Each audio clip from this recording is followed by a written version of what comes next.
Mr. President, my distinguished colleagues, I rise on a matter of personal and collective privilege to uncover schemes surrounding a systemic problem in our country, one that submerges our nation not just in floodwaters, but in depths of corruption. In the course of our research and investigation, we encountered several words. Their meanings we could not find in the dictionary. So, we looked somewhere else. Alas, we found them in the corruptionary. We have a saying, a leaky roof today is a ruined home tomorrow. Thankfully, President Bongbong Marcos himself has taken decisive steps to plug the leaky roof as a determined follow-through on his striking rebuke and appeal to conscience with his resounding admonition, mahiya naman kayo. Wasting no time after his stern warning during the last SONA against those who misuse public funds, Malacanang established and launched the Sumbong sa Pangulo website last week.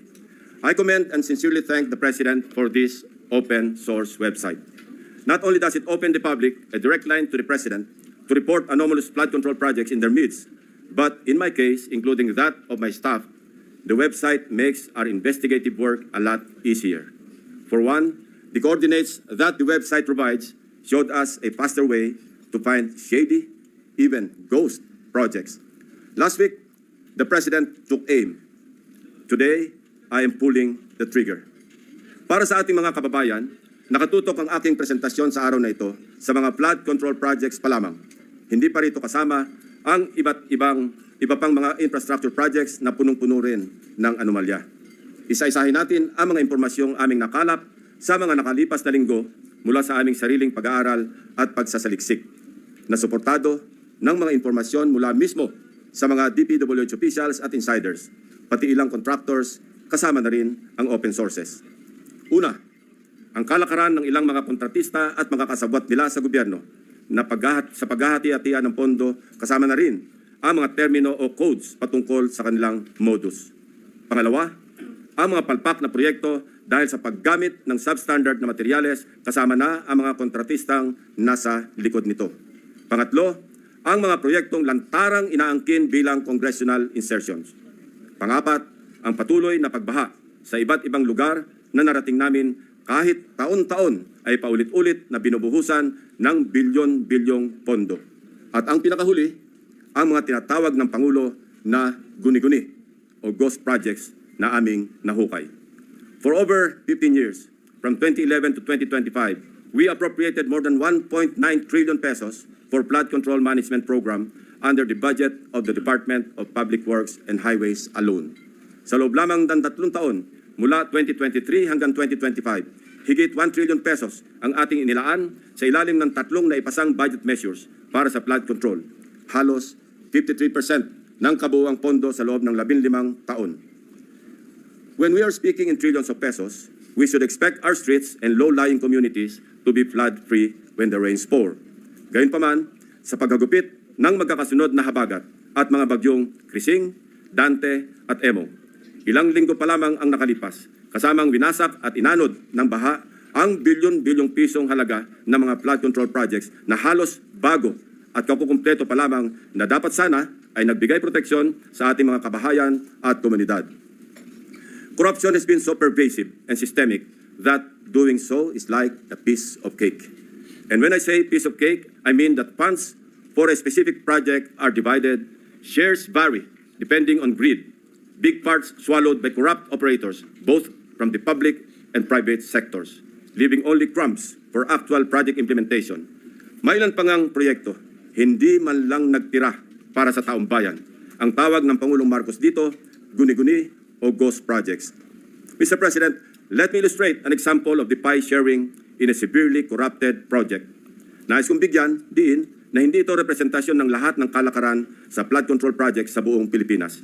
While the pillaging pattern is relatively the same, the pie sharing varies depending on the level of greed. Ihiwalay muna natin ang mga regular o legal na buwis at insurances na automatic na binabawas sa mga proyekto. 5% value-added tax, 2% withholding tax, 1% para sa bonds and insurances at 1% materials testing. Ibawas na rin natin ang allowable contractor's profit na 8 to 10%. Halimbawa, sa 100 million piso na pondo para sa flood control project, kung ibabawas ang maximum allowable deductions, nasa 82 million ang matitira para sa proyekto. Pero hindi pa rito nagtatapos, Mr. President. Kakatayin pa ang budget para sa mga lagay, commissions, SOPs, at iba-iba pang terminong binubuo para sa shares ng mga korap. Sa mga halos magkakaparehong impormasyon na aming nakalap, ganito kagarapal ang sistema sa hatian ng isang maanumalyang proyekto. 8 to 10% para sa mga opisyal ng DPWH. Swerte na daw kung pumayag ang district engineer na 6% lamang ang parte niya. May extrang 2 to 3% pa na parte ang district engineering office kung may sosobra sa contractor's profit. Na-compute na rin kasi ng district engineering office ang tutubuin ng contractor mula sa project at sinisiguro na nila na sosobra ito sa allowable profit para mayroon pa silang kukubrahin. Ang tawag nila rito, reseta. Reseta dahil ang presyo na itinakda ng District Engineering Office ay nakasulat at napagdesisyonan na. Parang gamot, Mr. President, lulunukin na lang ng contractor.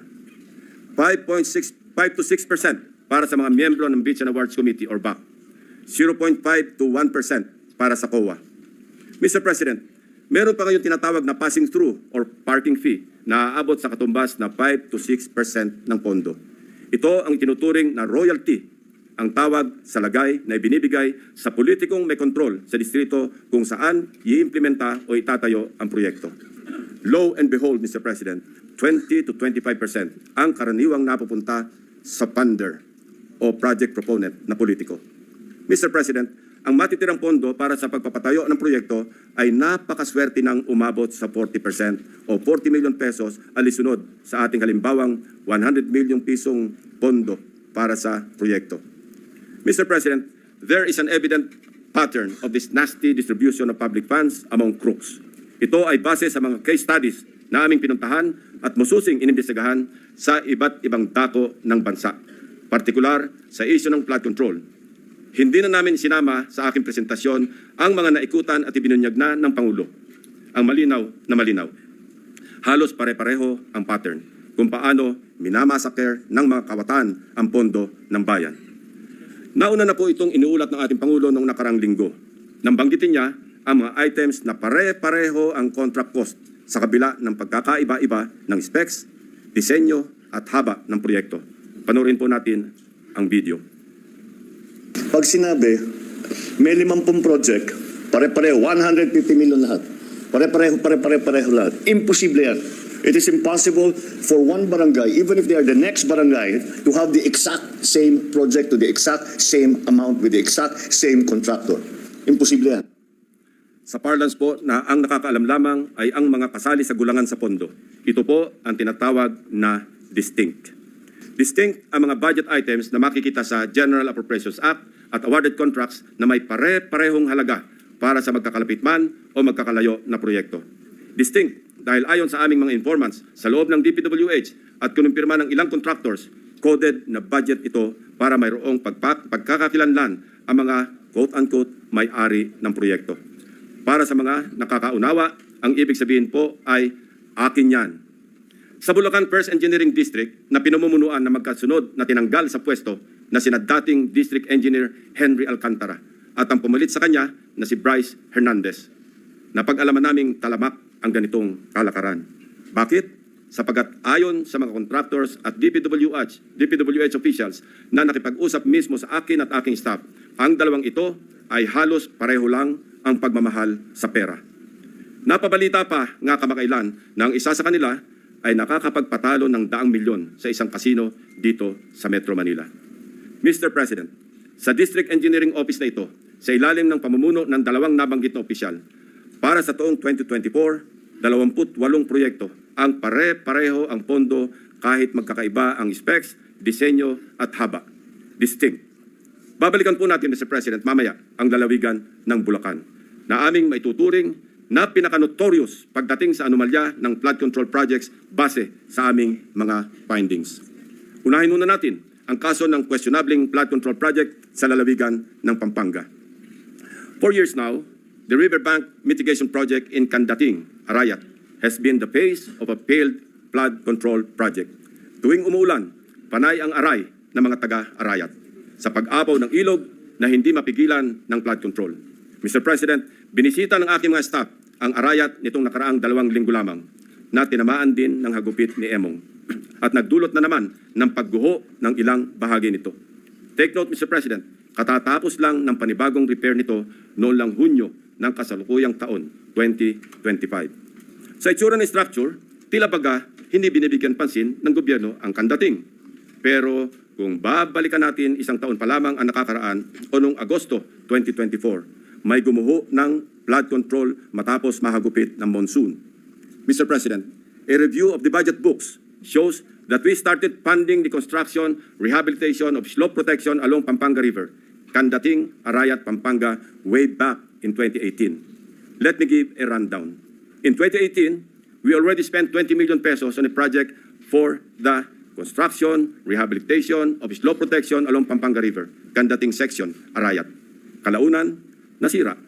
Since then, it has become a cycle. Mr. President, we used the people's tax money to repair it in 2023 for a contract price of 91.6 million pesos. It was repaired again by another year's tax money in 2024. This time, not once, but twice, 91.8 million for phase 1 and 91.4 million for phase 2. Take note, 20 million pesos lang ito sa una at original construction. If the original construction cost was only 20 million pesos in 2018, why did the repair cost balloon to 350% or 91 million in 2023 and another 183 million pesos in 2024 or an overall increase of 815%? Aba, at nawili na ang funder ng Edmarie Construction na siyang palaging nananalong contractor sa Kandating, Arayat, Pampanga noong 2023 at 2024. Naglagay pa ulit ng 100 million pesos ngayong taon. Buti na lang, pinigil ng Malacanang ang pag-release ng pondo. Distinct then, but in a very distinct way.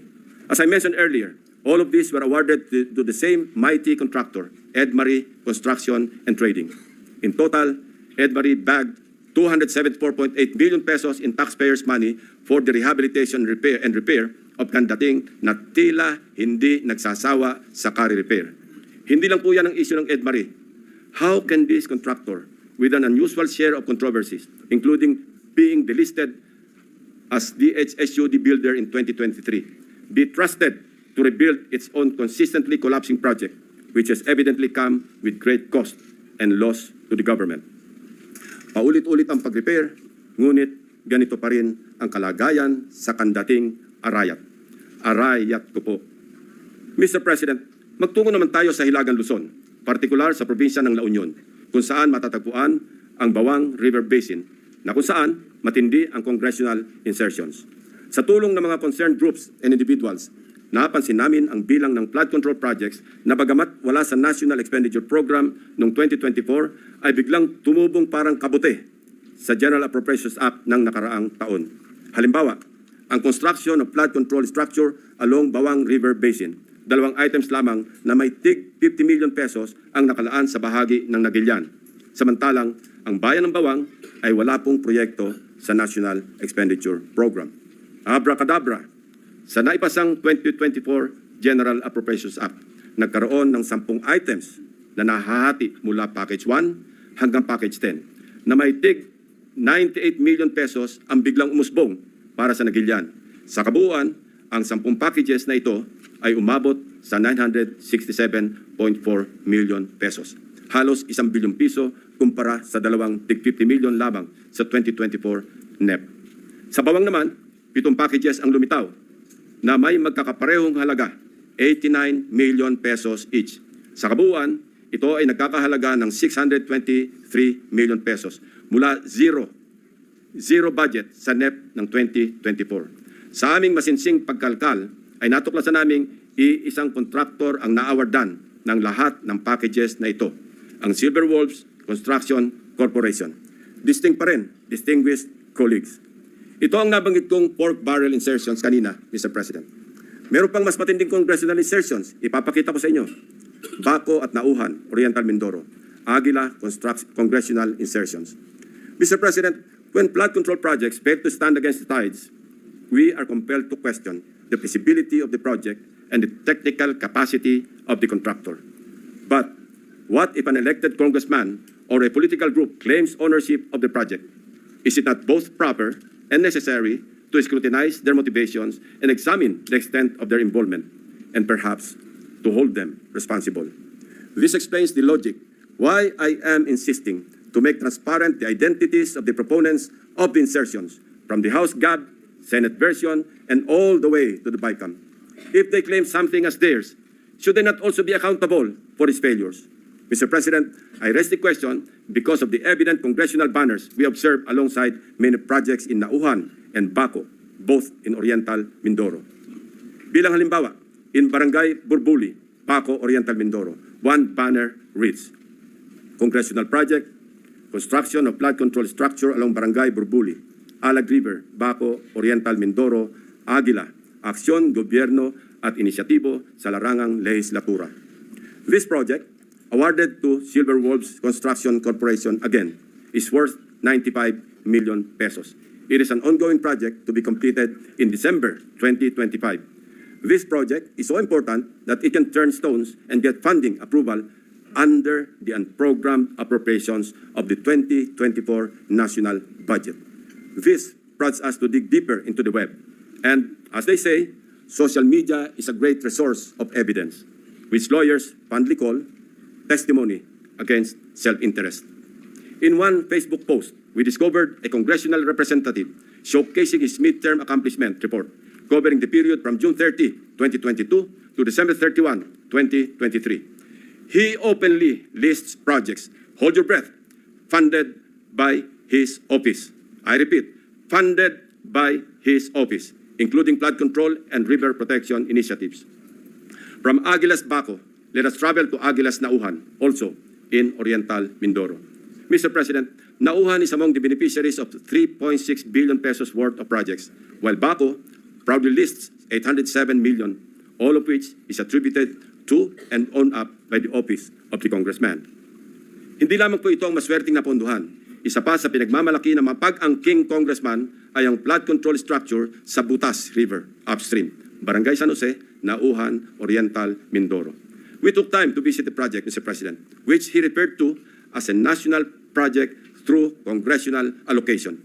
The project was awarded to Raymond Builders for 231 million pesos. At hinugot pa rin ito sa unprogrammed funds. Dalawang projects na po ito ng Aguila na natuklasan naming mula sa unprogrammed funds, isa sa Barangay Burbuli at isa sa Barangay San Jose. Sa tagal ko na rin pong nagbubusisi ng pambansang budget, ang pagkakaalam ko po, masalimuot ang proseso ng paggamit ng unprogrammed appropriations under the Special Purpose Fund para mag-augment sa ilang items under the regular budget. Hindi po madaling ma-access ito.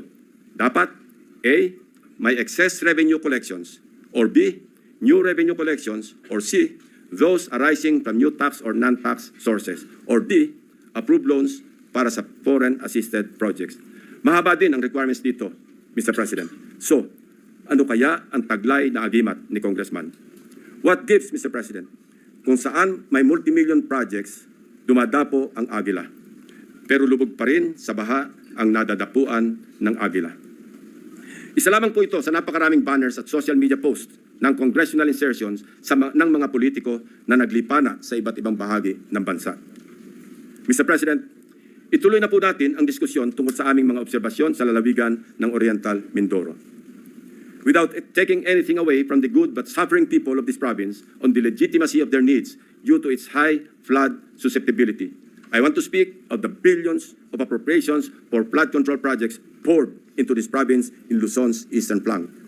Mr. President, when someone gets the largest share of the pie, we naturally ask why, especially if such a prize comes from the taxpayers' tab. In Oriental Mindoro, for example, we wonder why among its 14 municipalities, one town tops the bill. Sa pagsalo ng buhos ng pondo, nauna ang Nauhan.